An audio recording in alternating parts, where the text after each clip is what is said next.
you said that you learned all the mistakes you needed to learn, or many of them, from your first film, and that was your film school.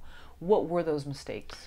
Well, one of them is a mistake I think every single filmmaker experiences the first time they make a movie.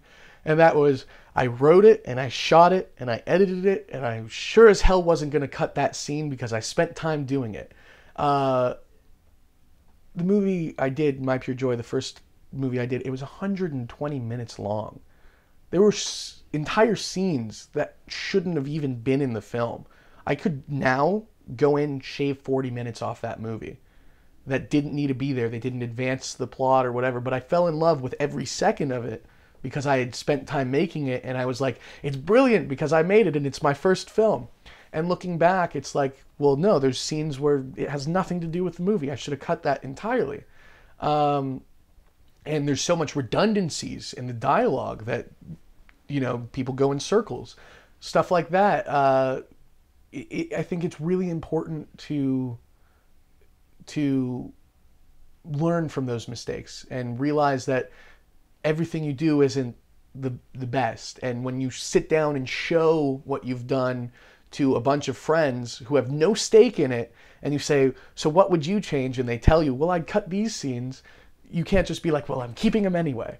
You have to listen to them, because at the end of the day, it's important to test screen it with people you know and see, well, you could shave that and shave this, because they have no stake in it. Them making a change in your movie, it's not like they're like, oh, well, because I made that recommendation, the film will now become a huge success and I'll get billions of dollars.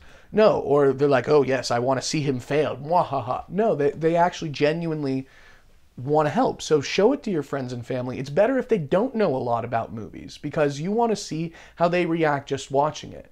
And if you are, watching a movie with your friends and they start looking at their phone and going like this, that means it's boring. If everybody goes like this and starts looking at their phone during the movie that you made, it's time to cut that scene out or cut that scene down.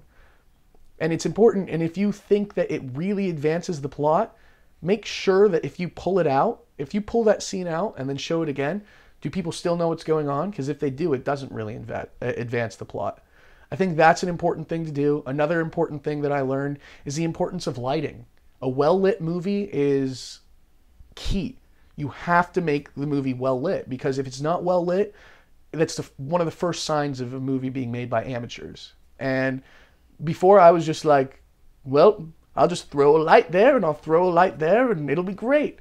And then I started realizing, oh, there's like 3-point lighting, and there's actually a science to this.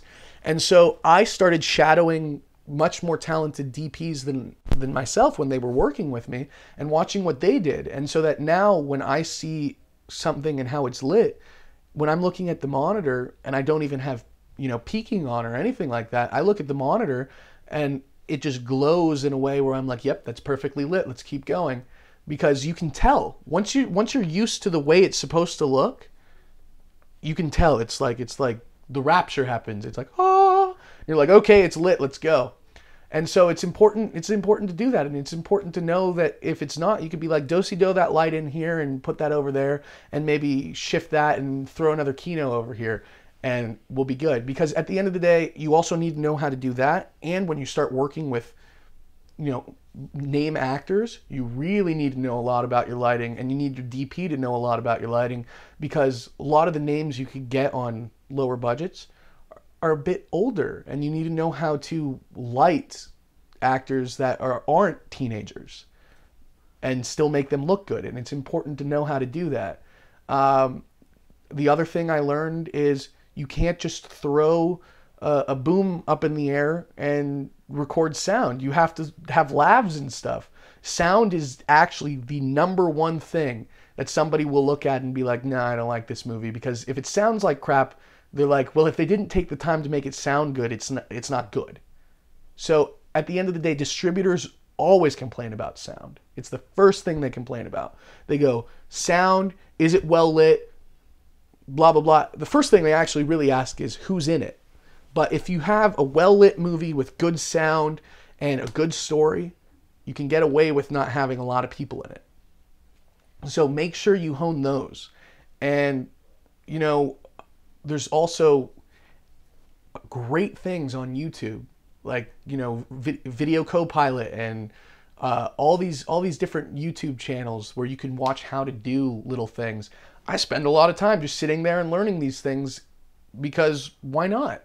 It's great knowledge, and if you didn't know it before, now you do. So always check it out.